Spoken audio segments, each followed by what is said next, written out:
श्री स्वामी समर्थ. नमस्कार मंडळी, स्वागत आहे तुमचे माझ्या यूट्यूब चॅनलवरती. आजचा दिवस तुम्हाला खूप छान सुखाचा आनंदाचा जाऊ हीच मी स्वामींच्या चरणी प्रार्थना करते आणि आजच्या नवीन व्हिडिओला सुरुवात करते. उद्या 15 डिसेंबर वार सोमवार आणि या दिवशी आलेली आहेत वर्षातील शेवटची सफला एकादशी. प्रत्येक महिन्यामध्ये 2 एकादशी येतात आणि प्रत्येक एकादशीचं महत्त्व हे देखील वेगवेगळं असतं. सध्या मार्गशीर्ष महिना सुरू आहे आणि या मार्गशीर्ष महिन्यामध्ये येणाऱ्या प्रत्येक दिवसाला एक विशेष महत्त्व असतं. यंदाचा मार्गशीर्ष हा महिना खूप खास आहे कारण यात 2 एकादशी आल्या आहेत. मोक्षदा एकादशीनंतर आता सफला एकादशी देखील मार्गशीर्ष महिन्यामध्येच येते. कृष्ण पक्षातील एकादशी तिथीला सफला एकादशीचं व्रत हे साजरं केलं जाणार आहे. यावर्षी सफला एकादशीला सुंदर योग देखील निर्माण होत आहे. सफला एकादशीचं व्रत केल्याने सर्व प्रयत्नांना चांगले भरभरून यश मिळते. विष्णूंच्या कृपेने सर्व पापांचा नाश होतो आणि मोक्ष प्राप्त होतो. अशा या सफला एकादशीचा प्रारंभ 14 डिसेंबरला संध्याकाळी 6:49 होणार आहेत आणि समाप्ती 15 डिसेंबरला रात्री 9:19 होणार आहेत. उदय तिथीनुसार 15 डिसेंबरला म्हणजेच रविवारी सफला एकादशीचे व्रत हे केले जाणार आहे. सफला एकादशी ही अत्यंत महत्त्वाची आणि शुभ तिथी मानली जाते. सफला म्हणजेच त्या नावातच त्याचा अर्थ आहे यशस्वी होणे. या दिवशी काही प्रभावी उपाय आणि सेवा केल्या तर त्यामध्ये आपल्याला नक्कीच यश प्राप्त होते. आपली अडलेली सर्व कामे ही पूर्ण होतात आणि अपूर्ण इच्छा मनोकामना या देखील पूर्ण होतात. सफला एकादशी हा दिवस यश आणि कामाच्या सिद्धीसाठी अत्यंत महत्त्वाचा मानला जातो. या दिवशी भगवान विष्णूंची आणि लक्ष्मीची पूजा केल्याने भक्तांना सर्व अडचणीतून मार्ग मिळतो. सर्व अडचणी दूर होतात आणि त्यांची आर्थिक स्थिती ही देखील मजबूत होते. या दिवशी भगवान विष्णूंची पूजा केल्याने राहिलेली कामे पूर्ण होतात आणि अडथळे हे दूर होतात. धार्मिक दृष्टीने सफला एकादशी ही वर्षातील शेवटची एकादशी असून या दिवशी काही प्रभावी उपाय आणि सेवासुद्धा केल्या जातात. आज व्हिडिओमध्ये मी तुम्हाला एक अतिशय प्रभावी असा उपाय सांगणार आहेत. उद्या सोमवार वर्षातील शेवटची सफला एकादशी. तुम्ही उपवास नाही केला तरीही चालेल, पण हळदीचा हा अत्यंत प्रभावी उपाय करा. हा उपाय केल्याने एका रात्रीत सोन्यासारखे दिवस येतील. भगवान विष्णू आणि माता लक्ष्मीच्या कृपेने तुमच्या मनातील कितीही कठीणातील कठीण इच्छा ही पूर्ण होईल. तुम्हाला प्रत्येक कामात यश मिळेल. तुमची सर्व अडलेली कामे ही 100% पूर्ण होतील. तर असा हा हळदीचा उपाय कसा करायचा आहे, कोणत्या वेळेत करायचा आहे याबद्दलची संपूर्ण माहिती या व्हिडिओमध्ये मी तुमच्यासोबत शेअर करणार आहे. त्यामुळे तुम्ही हा व्हिडिओ स्किप न करता शेवटपर्यंत नक्की पहा. चॅनलवरती नवीन असाल तर सबस्क्राईब करा आणि असेच माहितीपूर्व नवनवीन व्हिडिओ पाहण्यासाठी बेल आयकॉनलाही प्रेस करा. म्हणजे जेव्हा कधी मी नवीन व्हिडिओ अपलोड करेल त्याचं नोटिफिकेशन सर्वात अगोदर तुम्हाला भेटेल आणि तुम्ही एक पण व्हिडिओ मिस करणार नाही. आज या व्हिडिओमध्ये मी तुम्हाला जो उपाय सांगणार आहे तर हा उपाय आपल्याला उद्या सोमवारी सफला एकादशीला करायचा आहे.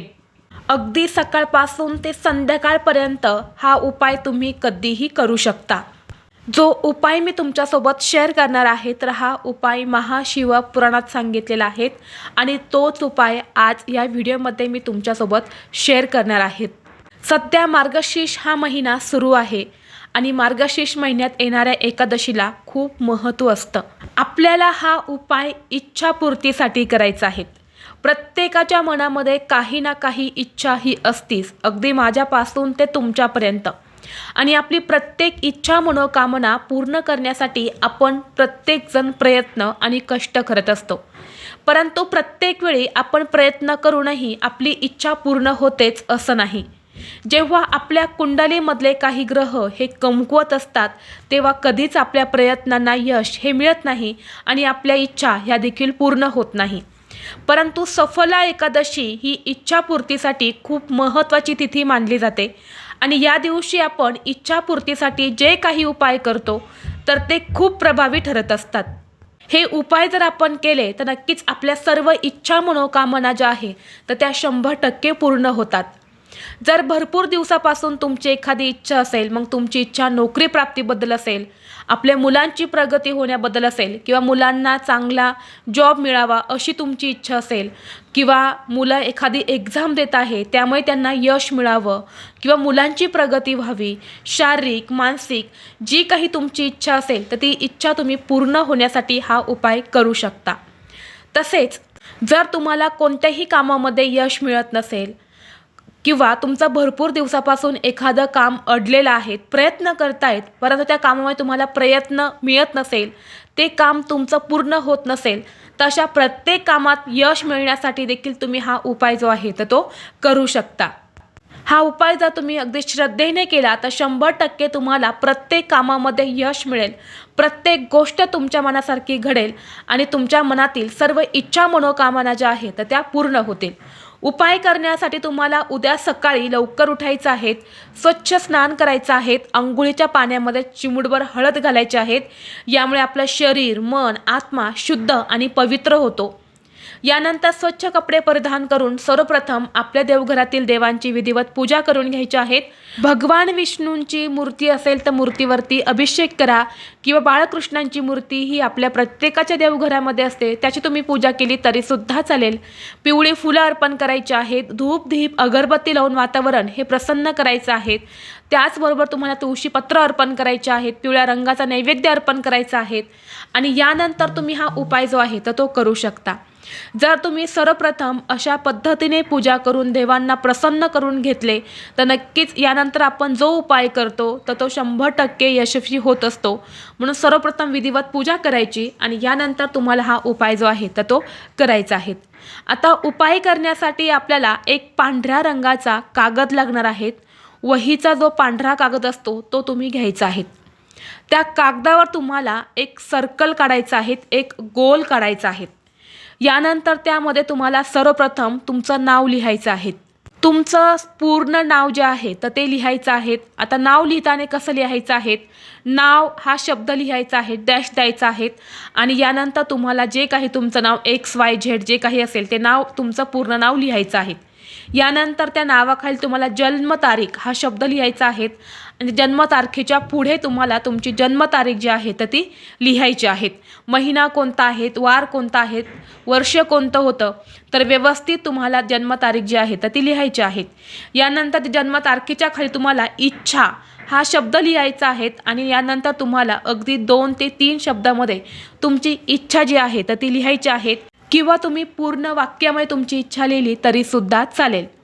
आता इच्छा लिहिताना कसं करायचं आहे, जर तुम्हाला प्रमोशन मिळत नसेल तर प्रमोशन मिळण्यासाठी, किंवा मुलांची प्रगती होत नसेल तर मुलांच्या प्रगतीसाठी, जॉब मिळण्यासाठी, पैसा येण्यासाठी, किंवा कर्ज आहे तर कर्जमुक्तीसाठी, किंवा मुलं एखादी एक्झाम देत आहे किंवा पेपर देत आहेत त्यामुळे त्यांना यश मिळत नसेल तर तसं जी काही तुमची इच्छा असेल ना ती तुम्हाला त्यामध्ये लिहायची आहेत.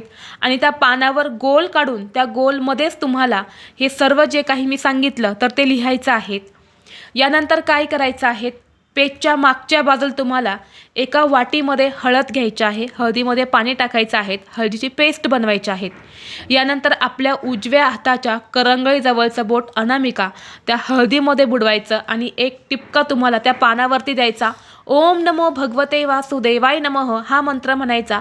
पुन्हा दुसरा टिपका द्यायचा, ओम नमो भगवते वासुदेवाय नमः हा मंत्र म्हणायचा. असं तुम्हाला 108 ठिपके देऊन 108 वेळा या मंत्राचं पठण करायचं आहे. आणि 108 टिपके जे आहेत तर ते तुम्हाला त्या पानावरती मागच्या साईडना द्यायचे आहेत. यानंतर तुम्हाला व्यवस्थितपणे त्या पानाची चौकोनी घडी घालायची आहेत आणि हे जे पान आहे तर हे तुम्हाला तुमच्या देवघरामध्ये ठेवून द्यायचं आहे. यानंतर दोन्ही हात जोडून भगवान विष्णू आणि माता लक्ष्मी यांना मनोभावे प्रार्थना करून जी काही तुमची इच्छा आहे तर ती पूर्ण होण्यासाठी प्रार्थना करायची आहेत. संपूर्ण दिवसभर रात्रभर हे पान तसंच तुमच्या देवघरामध्ये राहू द्या.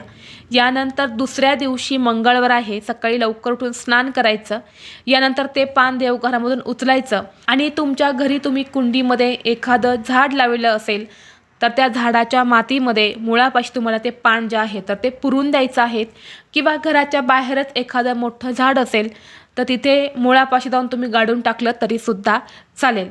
तर अशा पद्धतीने हा अत्यंत प्रभावी उपाय जो आहे तर तो तुम्हाला उद्या सफला एकादशीला करायचा आहे. खूप प्रभावी उपाय आहेत, नक्की करा. हा उपाय जर तुम्ही केला ना तर 100% तुमच्या मनातील कितीही कठीणातील कठीण इच्छा ही पूर्ण होईल. आता इच्छा लिहिताना तुम्ही एका पानावरती 3 इच्छा ज्या आहेत तर त्या लिहू शकता. 3 पेक्षा जास्त इच्छा तुम्हाला लिहिता येणार नाही. 1, 2 किंवा 3. 3 पेक्षा जास्त इच्छा तुम्हाला पानावरती लिहायच्या नाही. तर अशा पद्धतीने हा छोटासा उपाय जो आहे तर तो तुम्हाला उद्या करायचा आहे. त्याचबरोबर उद्या व्रताला सुद्धा खूप जास्त महत्त्व आहे. तुम्ही व्रत देखील करू शकता आणि जर तुम्हाला व्रत करणं शक्य नसेल तर किमान तुम्ही कांदा लसूण वापरलेले पदार्थ जे आहेत तर ते सेवन करू नका. जर या दिवशी आपण कांदा आणि लसूण न खाता अन्न पदार्थ खाल्ले ना तरीसुद्धा या व्रताचं काहीतरी पटीने फळ जे आहे ना ते आपल्याला मिळत असतं. तसेच या दिवशी भातसुद्धा तुम्ही खाऊ नका. भात, कांदा आणि लसूण त्याचबरोबर मांसाहार हा जर टाळला तर नक्कीच तुम्हाला या एकादशीचं फळ जे आहे ना ते मिळत असतं किंवा तुम्हाला शक्य असेल तर तुम्ही व्रत देखील करू शकता. तर ही अत्यंत महत्त्वाची माहिती मला तुमच्यापर्यंत शेअर करायची होती. व्हिडिओ तुम्हाला आवडला तर लाईक करा, चॅनलवरती नवीन असाल तर सबस्क्राईब करा आणि हा व्हिडिओ आपल्या मित्रपरिवारासोबत जास्तीत जास्त शेअर करा.